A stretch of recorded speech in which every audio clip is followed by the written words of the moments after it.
Well, welcome to the Foundation for Defense of Democracies. A special welcome to our viewers online and those watching on C-SPAN today.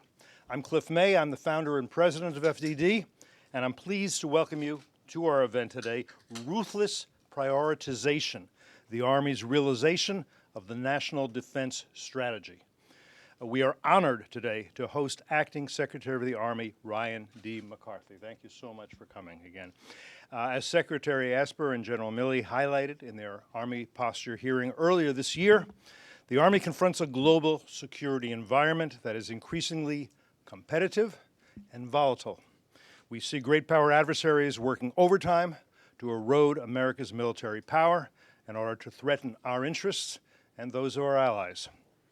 In light of these challenges and to support the National Defense Strategy, the Army has achieved commendable progress on readiness, modernization, and reform over the last couple of years. But the threats remain significant, and the budgets remain finite. There is much more work to do, and FDD stands ready to provide world-class research and analysis to inform this effort. As many of you in our audience know, FDD is a research institute. We are focused exclusively on national security and foreign policy. We are nonpartisan, and we accept no funds from foreign governments. We never have, we never will. This event is hosted by FDD's Center on Military and Political Power, which seeks to promote on a bipartisan basis an understanding of the foreign policies, national security strategies, and range of diplomatic defense, intelligence, and other government capabilities necessary to secure the United States, its citizens, and its allies while preserving peace, promoting prosperity, and advancing American influence. CMPP experts work closely with FDD's Center on Economic and Financial Power and our Center on Cyber and Technology Innovation, with the goal of integrating all tools of American power to achieve better outcomes for America and for our allies. CMPP also features FDD's Long War Journal, an online journal. If you don't, most of you probably know it. If you don't, do look for it. It provides original and accurate reporting and analysis on ongoing conflicts, as well as professional development we do here and research opportunities for active duty military personnel. That's also part of FDD's National Security Alumni Network. CMPP is led by former National Security Advisor, Lieutenant General H.R. McMaster, who serves as chair of CMPP's Board of Advisors. It is led by CMPP's Senior Director, Brad Bowman, who will moderate today's session. Brad served as National Security Advisor to members of the Senate Armed Services and Foreign Relations Committees, and was for more than 15 years an active duty U.S. Army officer. During that time, he was both a Black Hawk pilot and an assistant professor at West Point, probably not simultaneously, but CMP's Board of Advisors includes former Secretary of Defense Leanne Panetta, former U.S. Senator Kelly Ayotte, Ambassador Eric Edelman, General Edward Cardon, and other leading thinkers. Today's program is one of many we host throughout the year. For more information on all our work and our areas of focus, we encourage you to visit our website, fdd.org. We invite all of you to join in the conversation today, which will be live streamed and recorded. We will also be live tweeting at FDD. I look forward to this conversation and many more to come. Again, thank you for being here, and may I now ask that you please silence your cell phones. And with that, let me turn the mic over to Brad. Thank you. All right, great. Thank you, Cliff. As Cliff mentioned, my name is Brad Bowman, Senior Director for our Center on Military and Political Power here at FDD. I want to welcome all of you here in the audience, as well as everyone tuning in online and on C-SPAN. Most of all, it is an honor to welcome you, sir. Thank you for being here with everything on your desk. I'm very grateful that you spent time with us today. Thank you. The plan for our time together today is to give the Secretary an opportunity here in a moment to provide some remarks. He and I will engage in about a 30-minute discussion, and then we'll open it up to you all for questions. So with that, let's get started. You should have bios in your seats or on the table when you came in, so I'll be brief. But by way of introduction, Ryan McCarthy assumed his duties as Acting Secretary of the Army, the top civilian Army official, on July 23rd. From August 2017 until then, about 2 years, he served as Undersecretary of the Army. In that position, he was the Army's senior civilian assistant and principal advisor on matters relating to the management and operation of the Army. including development and integration of Army programs and budget. Prior to that, he worked in industry on Capitol Hill and a variety of positions in the Pentagon. Earlier in his life, from 1997 to 2002, he served in the Army, including a deployment to Afghanistan with the 75th Ranger Regiment in support of Operation Enduring Freedom. I suspect that experience as a soldier helps explain, in my view, his admirable focus on ensuring our warfighters have everything they need to accomplish their missions and return home safely. Sir, the floor is yours to deliver any remarks you might like to give. Thank you again for being here. I appreciate that. Sorry Cliff stepped out, but we were actually texting with his son backstage, who just graduated from the University of Chicago, and he's going to go in the infantry and reports to Fort Benning this fall. And he was texting us from Italy. So he's having a fun summer. He's going to have a very different fall when he reports to Fort Benning. But excited to have extraordinary young men like that in our formation. Brad and I met over a decade ago in Afghanistan and have worked together in the past. It's a great opportunity for me. Nice to see you again. Yes, great opportunity for us. A lot of transition in the department and still transitioning. We'll have to go through the Senate confirmation process this fall, but just over a week ago, General James McConville assumed the duties as the 40th Chief of Staff of the U.S. Army. We are extraordinarily blessed to have an officer of such a dynamic breadth of experiences. The senior aviator of the Army, commanded a division for over 3 years, engineering background. He was the G1. So there's not a portfolio across the Army that General McConville does not have extraordinary depth, both experience in combat operations, but also operating and maintaining complex weapon systems. So in this unique time with the efforts underway with modernization, with still having 180,000 troops deployed in over 140 countries, we have nobody finer to be the senior officer in uniform. General Joe Martin moved up from the Director of the Army Staff to be the Vice Chief. Another extraordinarily talented officer who's commanded in combat at every echelon since he was a captain. And so we're very excited about that. I have the Senate confirmation process coming down this fall, so I'm anxiously awaiting to go through that again.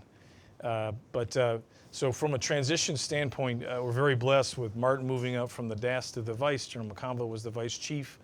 We've all had a lot of time and experience with each other, so we're managing a very unique transition, and our secretary going to be SecDef, our chief to go become the chairman of the Joint Chiefs. A lot of movement in the Army corridor.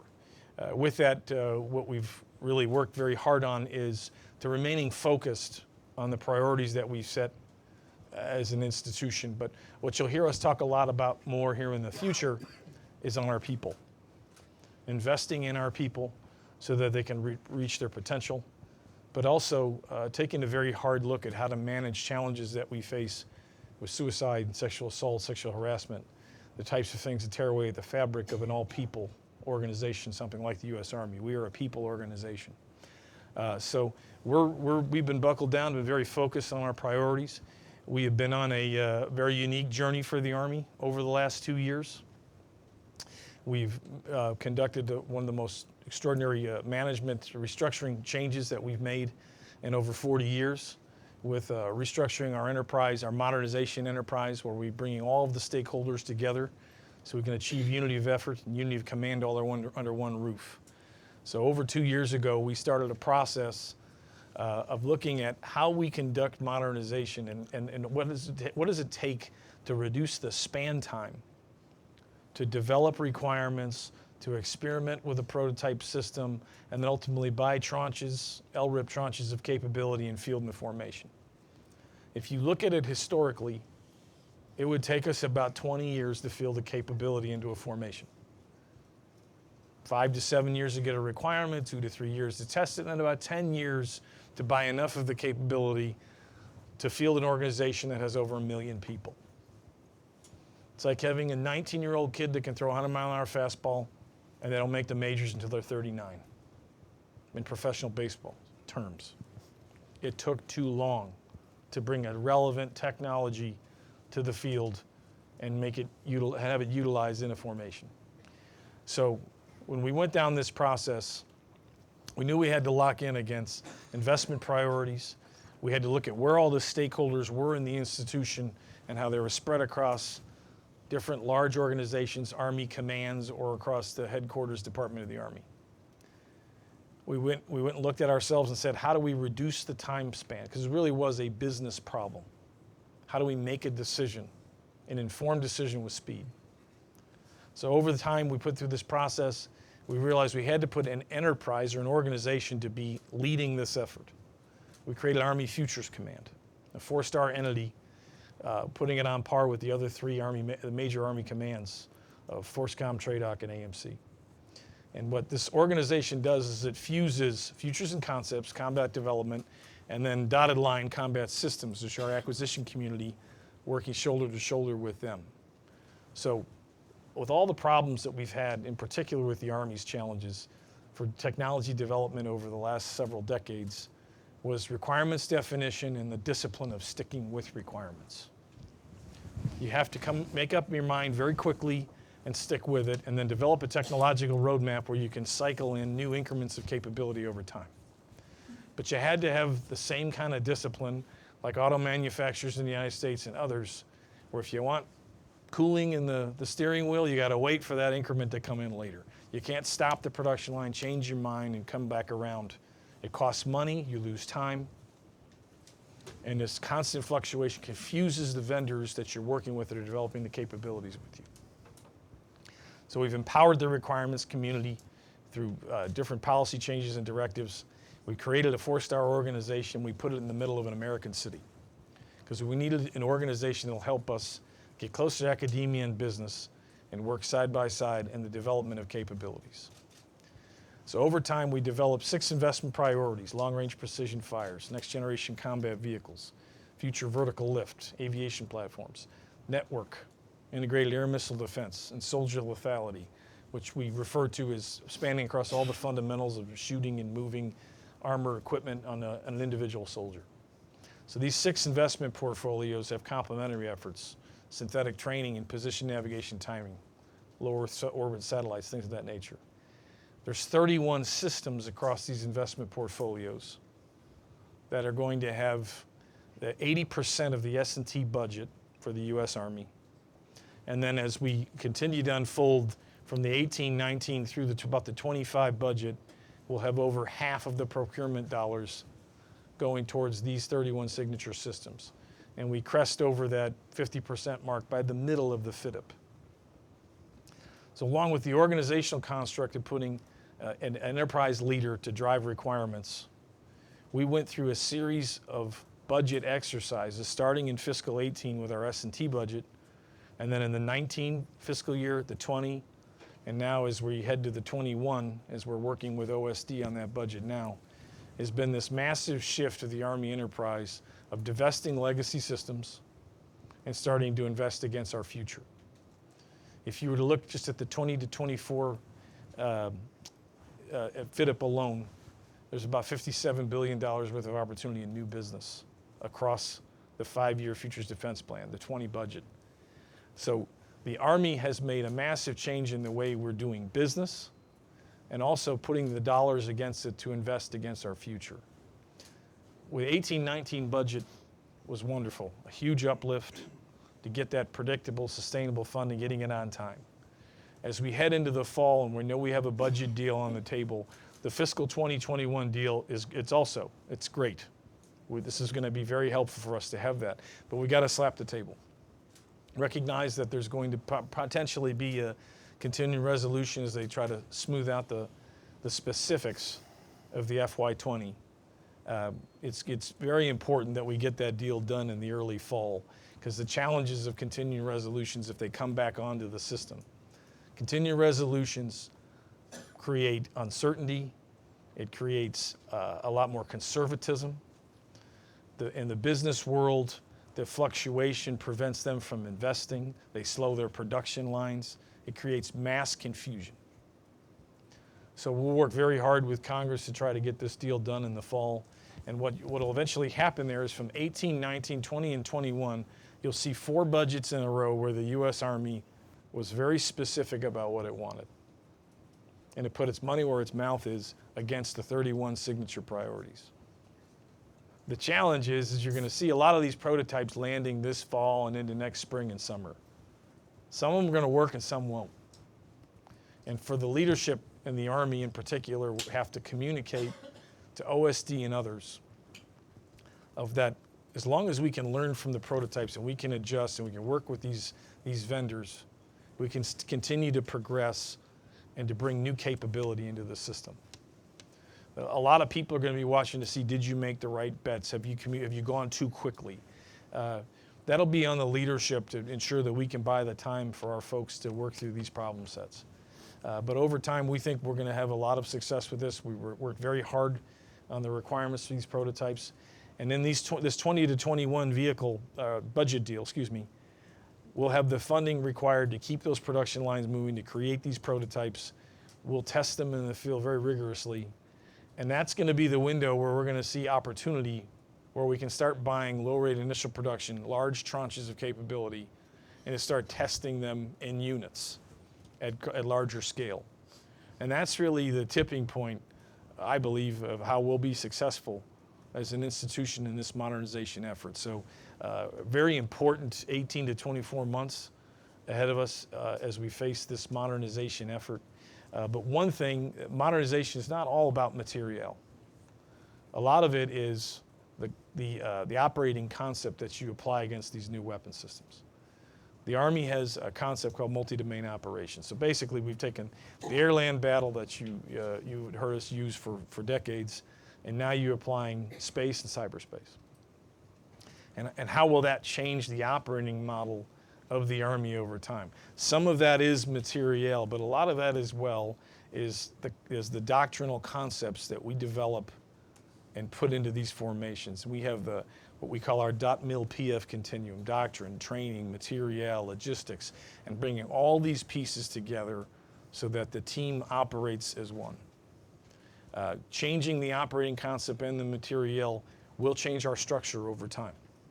Looking very hard at that, at multi-domain task forces and other types of formations that will help us look at ourselves and how are we going to operate in the future. So this is an extraordinary time for the Army. Over this next 18 to 24 months in particular, we're going to learn a lot about ourselves. And getting the opportunity to come to venues like this, we learn from all of you. And we communicate about where we're trying to go. We get the help from academia, from business, think tanks, and others. Helps us sharpen the approach and adjust over time. So I appreciate the opportunity to be here and look forward to the conversation. Great, thank you, sir. Thank you for those comments. You mentioned transitions. Obviously, the Army is going through a big leadership transition right now, and you're a central part of that.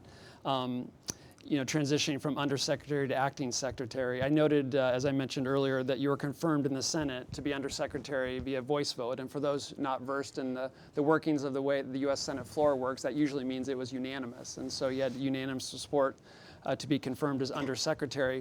But I'm interested in, sir, how you view the transition personally for you from undersecretary to acting secretary. How do you think about your transition from one role to the other? Because those two positions obviously are very different.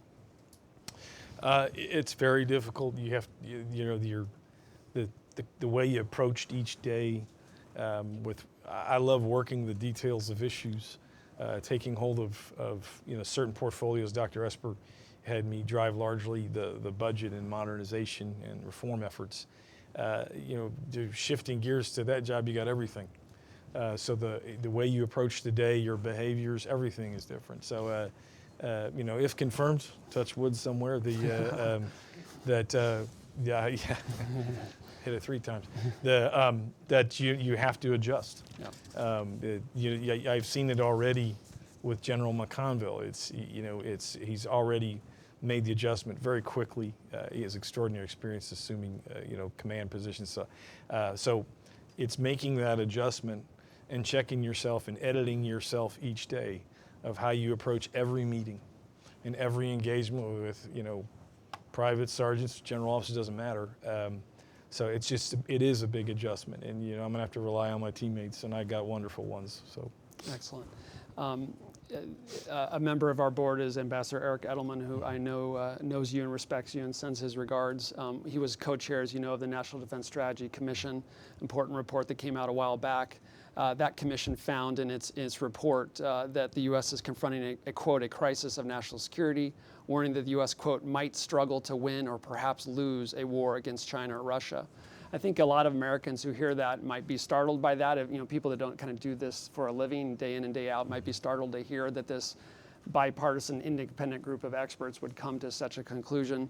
Or some might view that as just kind of fear-mongering and undue alarmism. Do you agree with that finding of the National Defense Strategy Commission? Do we confront such? Obviously, we've made strides in the last 2 years, but where do we stand in terms of deterring and, if necessary, defeating China and Russia in a conventional warfare? I think if we had to fight them today, we'd beat them at extraordinary cost, and it would fundamentally change our way of life. But I think we'd win. The challenge is the trajectory of their investments and the energy behind the growth in their national security space. It's breathtaking. Yeah. It's very focused, and so that has the attention of serious opinion makers like Ambassador Edelman, and I think the NDS we're trying to live and breathe that as gospel. In the Army, so I think they've grabbed a hold of this and recognized that it is the long-term pacing threat to the United States. Yeah. And you can see by the way we've invested, the way we are organized, and the way we're approaching multi-domain operations as a force, we're putting our shoulder to the wheel to ensure that we can still stay ahead of pace and be best of breed and be able to deal with that threat. Thank you. It seems to me, just from my foxhole here, that one of the central challenges or questions for DoD broadly, but perhaps for the Army as well, is how do we shift, as the NDS says that we should, to focus on great power competition, China and Russia, while also addressing persistent threats from Iran and terrorism, and of course North Korea as well. How do we walk and chew gum at the same time in terms of focusing on China and Russia, great power competition, but also addressing these persistent interests and threats in the Middle East? How do we do both at the same time? I think it's a couple of things. Have to be very clear about national objectives. What are we trying to achieve? Where do we compete against near-peer competitors worldwide? Hard in our reform efforts. We've got to be as aggressive with every dollar and focused with every dollar and that utilization, every dollar we invest in the enterprise. But it's where can you take risk? For the Army, why we continue to grow, albeit modestly at about 2,000 year over year, we are 60% of combatant commanders' requirements worldwide. We still need a lot of people. So the challenge with that is we have to continue to grow. We have to continue to train, have units ready. That's 55 to 60% of our balance sheet. So then you're very fixed of what you can invest against. So, you used the word ruthless earlier. We were, and we will continue to be. Yeah. And with that comes, every investment program comes divestiture. We're going to have to continue to cut programs that are not the highest priority. So night court, as the Army staff coined it 2 years ago, and they obviously have a sense of humor. They're in tough times. We're going to continue that. And that's the reform efforts that Dr. Esper and General Milley put us on. And it's going prime time now in OSD.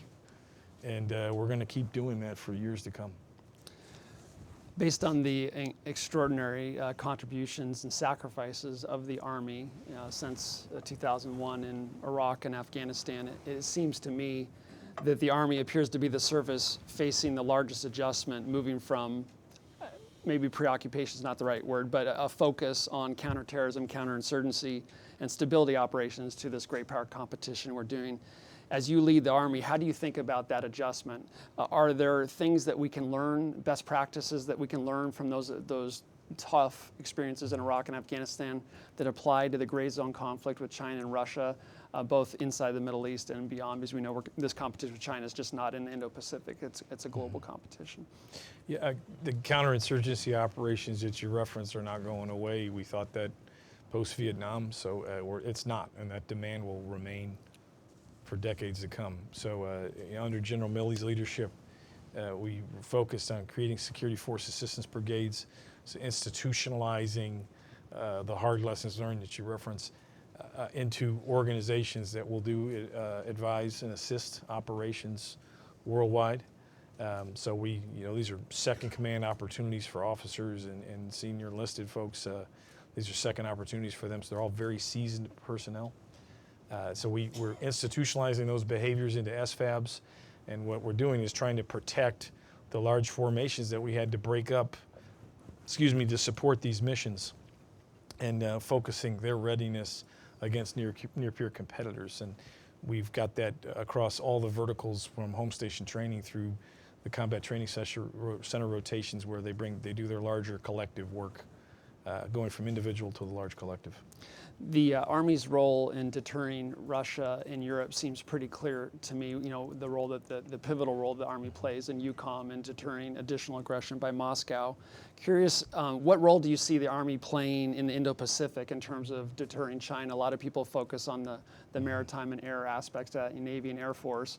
What is the Army's role in the Indo-Pacific, and what is the delta you see between the posture and capabilities you think we need in the Indo-Pacific for the Army and what we have today, and how we close that gap?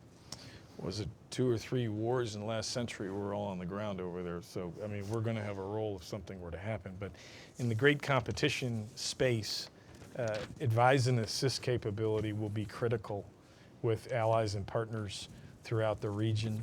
We're going to work hard on foreign military sales with our partners throughout the region. What long-range fires, electronic warfare, there's a lot of capabilities that we can bring forward in a variety of formations, whether that's in we had a striker brigade just trained in Thailand, Philippines, and Palau. So we've increased our presence from not only units that have been assigned to that part of the world, but brought some domestic-based units forward to conduct exercises. The work that General Bob Brown's done over the last 3 years is remarkable, looking at how the Army participates in the Pacific Pathways exercises. So we've increased our presence, and we're going to do more of that here in the future. That's great. My former boss was chair, ranking member of the Readiness Subcommittee, so something I always like to focus on. My sense, with full deference to you, is that in 2016, 2017, the Army and DoD more broadly, but certainly the Army was confronting a readiness crisis, largely due to the Budget Control Act of 2011, sequestration, the habitual reliance on continuing resolutions, and the inability to deliver the NDA and defense appropriations on time before the fiscal year. All things largely that were out of the Army's control, and yet they were victims of. You know, what are your top readiness concerns, to put it differently? What worries you at night about Army readiness? What are you most concerned about? You know, if there's one place that I'm not as worried, it's really not readiness. I think if you were to go from 2 years ago, when we had 2 brigades at the highest levels of readiness, to north of 25 today at the highest levels of readiness, it's truly remarkable, the performance. You know, it's General Milley, General Abrams, McConville, they did get an infusion of funding. That's a big part of the equation. But the others also is focus and leadership. And whether you're talking to a 4-star, you're going to go down to a battalion commander, they all understand the metrics, they're all laser focused, and they're doing what they need to do. So very proud of the gains that have been made, but these are gains that could slip through your fingertips like sand. So you have to stay laser focused on this every day. The key for us is the sustainability over time. Demand remains high. Funding challenges could be flat across this FDD'S, dependent upon where things go with you know, the challenges we face with trade and others. It was difficult getting to this budget deal. Funding is a key variable to the equation every time, so the work we do with Congress is critical. Yeah. What are the Army's top priorities for the fiscal year 20 NDA and defense appropriations? What do you hope, the most important things you hope to see, and what are the consequences if you don't get those in the final bills? So we made about 186 really tough choices. We truncated the buys on 93 programs and terminated 93 others. Made some very big, hard choices to include, we've basically said that we're going to buy another 5 brigade sets worth of the Bradley, and then we are walking away from the Bradley, and we will introduce the next generation combat vehicle into the formations by the end of the FDD'S. On the Chinook helicopter, we have halted the buys for the conventional force. For the Block 2, we're going to continue to buy the Block 2s for the Special Operations Force. Working very hard with 2 partners in particular to continue the FMS buys for the Chinooks. Also looking at potentially doing this with some other partners. So we'll keep those supply lines robust, but we are divesting weapon systems, legacy systems from the past, in order to create the trade space in our investment portfolio so we have enough money to pay for this stuff in the future, especially when we have to start scaling it across the institution. So a lot of the work in 20 is this shift, and if money gets reinserted or they don't accept the proposals, we're going to have pressure on our investment program in the out years. We look very good heading into this Act D mark, but that's coming up here in September. We're going to work real hard to communicate and make sure everybody understands where we're trying to take the modernization portfolio in particular. But as we get through 3 of the 4 committees, we're in very good shape. Having maybe 1 or 2 issues in particular across those whole 186 decisions. And then from the readiness standpoint, we get tremendous support bipartisan from the Congress on that. They're very pleased with the progress that's been made. Some places where we're going to get additional support from the Congress is on housing. So we're looking very hard at the MILCON budgets, and then what can we do to continue to perform better in that space. I guess I got to hit wood again. We're doing very well. We're very blessed, but the leadership team worked very hard across the Army to communicate with every committee of jurisdiction in particular, and countless briefings to ensure that everyone understood what we're trying to do. And for the members that may have been affected in their states or districts, they worked very hard with us to understand it. And then they saw ways in which we're trying to mitigate challenges like FMS sales and others. And we got a lot of support, so we're pretty blessed. As you know from your experience, and as I saw as well, often service will want to divest something to clear budget space for an important modernization priority, and perhaps that aircraft or that system is based in a particular state or district or manufactured in a particular state and district, and Congress will want to intervene and prevent that divestiture. And then, receiving calls from constituents and that sort of thing. If appropriate, what would you say to those constituents in terms of the consequences if the Army is not able to divest these key systems and you don't have the money that you think you need to modernize and get ready for great power competition and potentially conflict? That's a rough conversation. But there's tremendous opportunity that's coming to bear because of all of these investment decisions. Because we've also had, obviously, an uplift of investment from top line, to support this ambition. But there's just so much to go around, and we couldn't maintain all these other systems. But there's, as I mentioned, there's north of $55 billion of opportunity that is presented.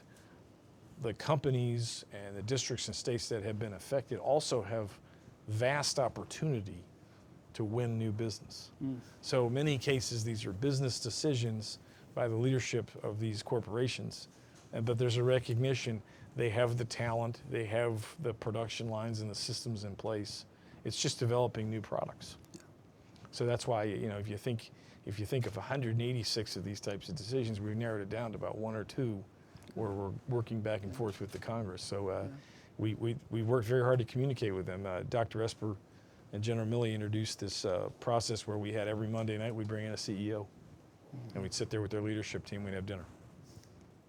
And after a while, you realize you're doing the same folks 2 or 3 times. We've gone through 25, 30 companies in this process, and we keep having more sessions like this. So the communication helps a lot, and we show them where the opportunity lies. These are all great companies. They see where the opportunity is, they make the adjustment, and they go after it.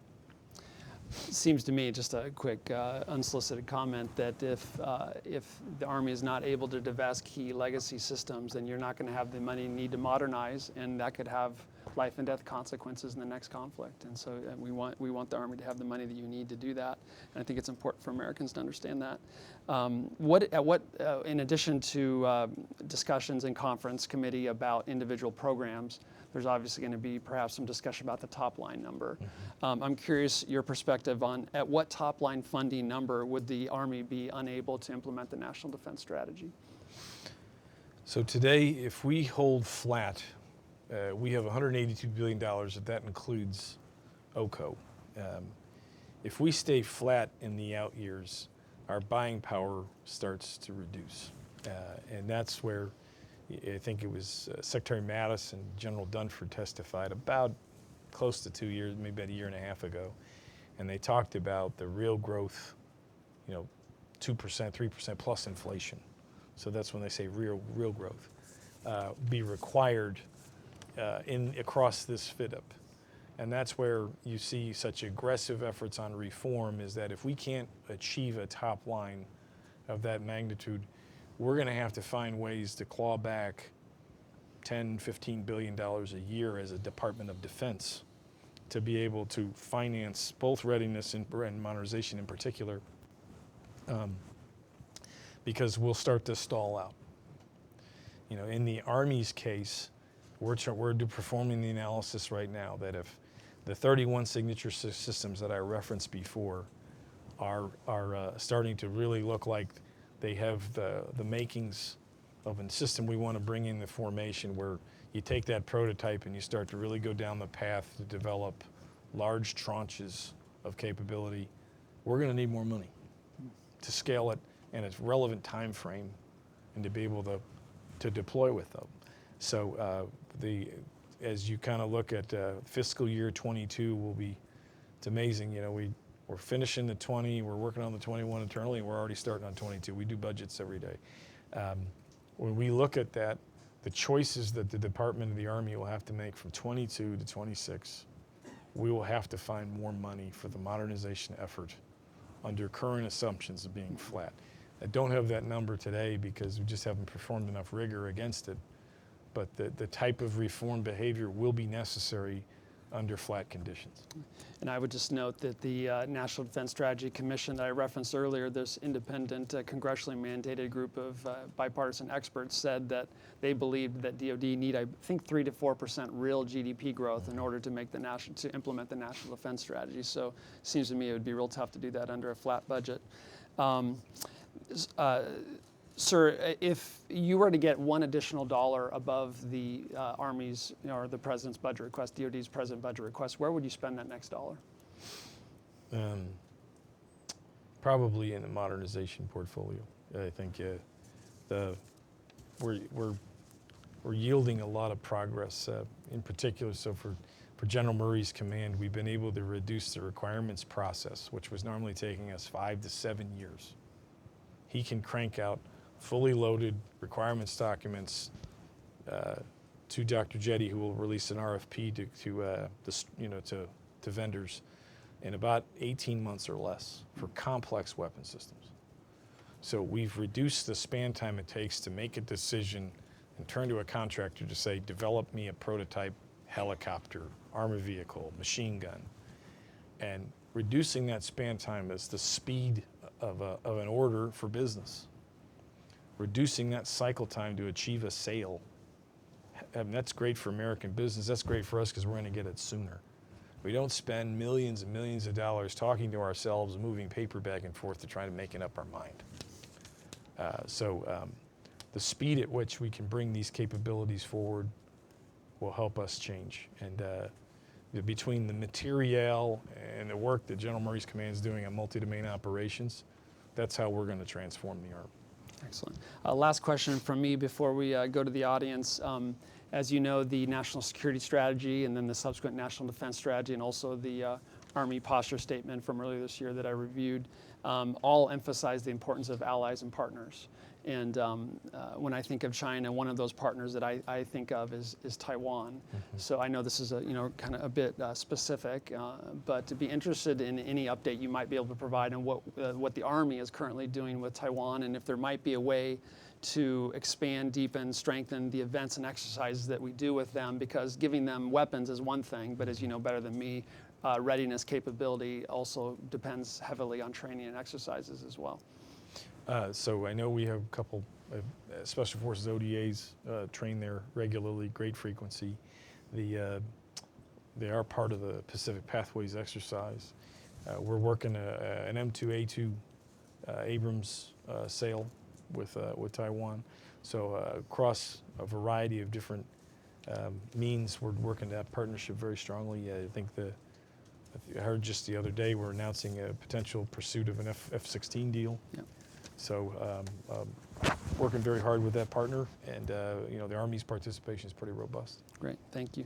All right, well, at this point, I would welcome questions from the audience. If you wouldn't mind, please wait for the microphone to come to you and introduce yourself, and if you're able, please stand up. Right here. Secretary Tom Spohr from Heritage Foundation. I wanted to talk about recruiting for a moment. 2018 missed the mark, although it was an aggressive mark. I was wondering how 2019 is shaping up. I know the Army's taken a lot of new approaches to recruiting, but interested in your forecast on how the year's going to end, and if you project difficulties, are there any solutions from maybe a whole of society, a whole of government approach that might, because I know this is a very difficult recruiting environment. Thank you. I believe we will make it on October 1st, 68,000.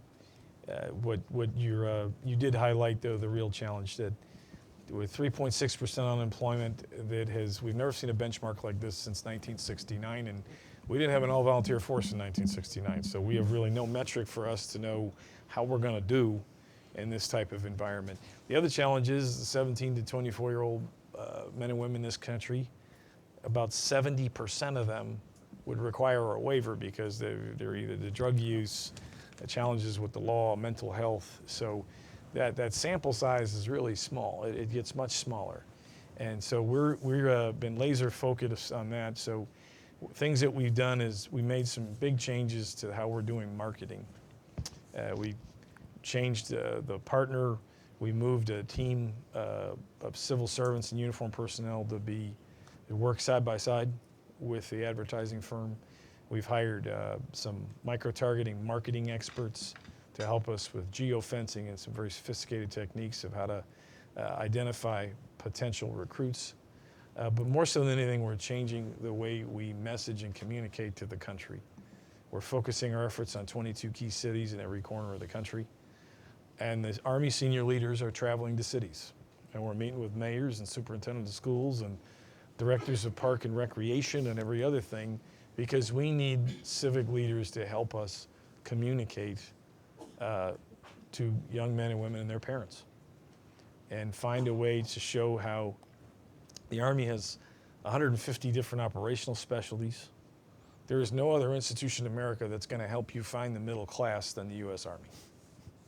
Help you get an opportunity to go to get education and to really have an opportunity to reach your potential. But recruiting it's like college sports or anything else. You got to get out of your office and you got to look people in the eye and you got to convince them that it's an opportunity and this is the team you want to be on. So we've been doing a lot of that. I think I visited over a dozen cities alone in the last year to 18 months. So we're getting a wonderful reception, but we have to do that. We're all volunteer, and the disposition of our installations are in a particular part of the country. So we got to get out there and shake hands and talk to people. So we're trying to do that. Thank you. Other questions? Yes, in the back. Hi, Ashley Roki with Janes. On Sunday, then it was announced that the Navy had fired a Tomahawk missile from a MK-41. What direction has the Army been given at this point at fielding a weapon that was previously banned under INF treaty? And could you give us an update on how you're looking at potentially positioning some of these weapons within the Indo-Pacific region? So with respect to the INF ranges in particular, by now not participating in the treaty, we're looking at where can we first find opportunities. Is it we go down the path for the precision strike missile, the ATACMS replacement program? Clearly, hypersonics, if you put a ballistic warhead on a hypersonic glide body missile, those would be beyond the INF compliance. So we're looking at those opportunities. With respect to deployment, I'd defer to Admiral Davidson on that. For those listening that might not be tracking all of this, I mean, the INF Treaty, we just was, I believe, around August 2nd. August 2nd. The U.S. Ended that, and because of Moscow's persistent long-term refusal to abide by its commitments under that treaty, and it would not come back into compliance despite a warning period. And I would also note that the commander of Indo-PACOM testified recently that roughly 90 to 95% of China's missiles fall within the intermediate range that we were preventing ourselves from developing. Next question. I know you're trying. Go Right ahead. here. Yes, sir. Thank you, Mr. Secretary. I'm Chung Min Lee from South Korea, and I'm currently working at the Carnegie Endowment. I have two quick questions.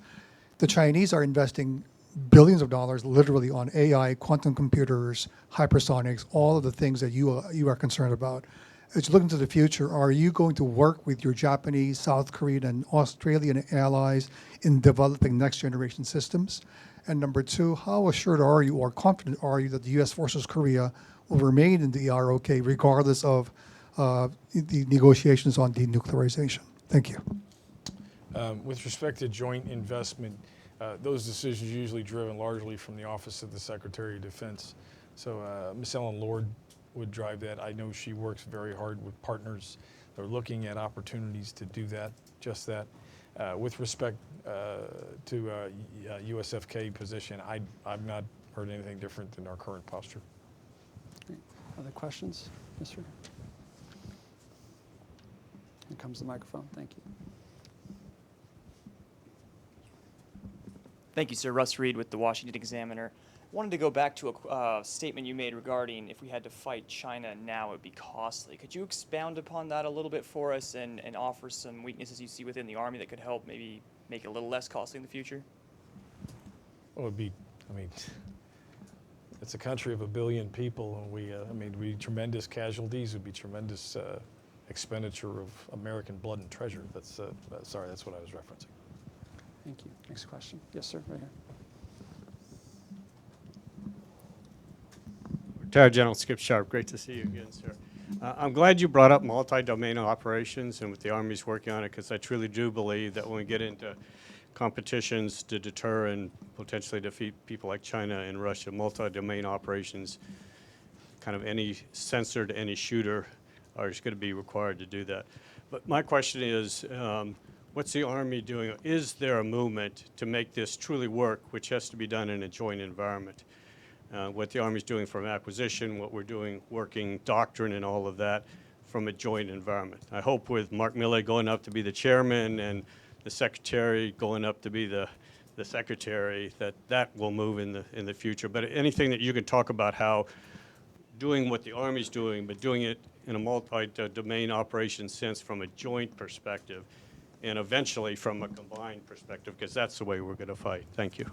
Yes, air-land battle happened because those two chiefs sat down and they drove it.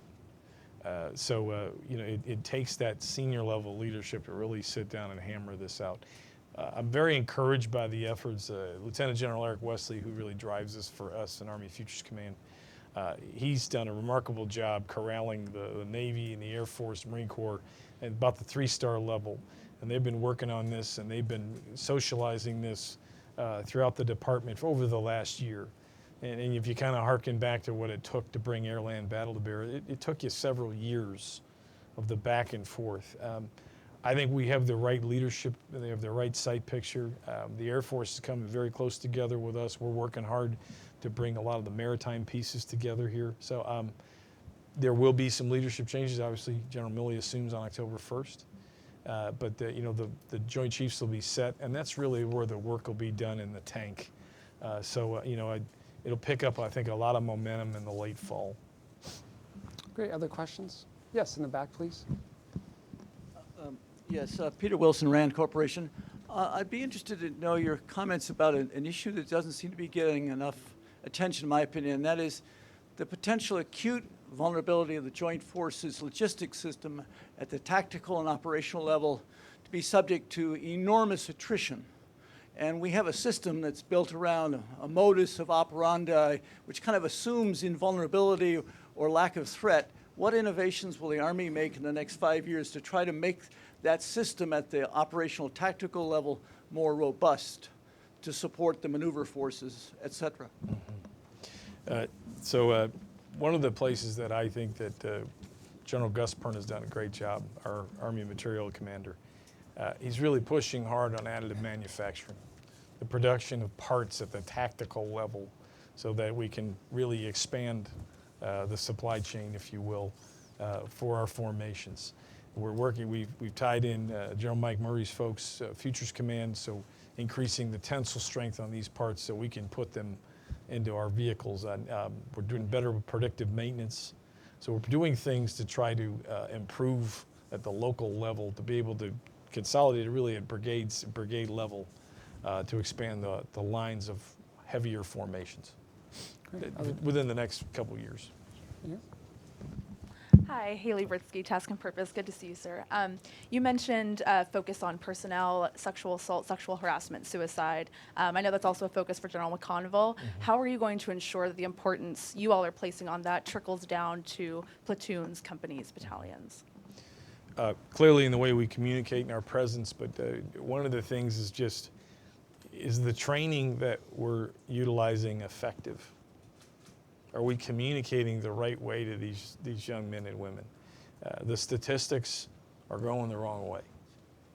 What General McConville and I and other folks have talked about a lot is just the focus on really the squad, the cohesion of men and women to your left and right. Are we good teammates? Are we communicating with each other? Are we doing the simple things together?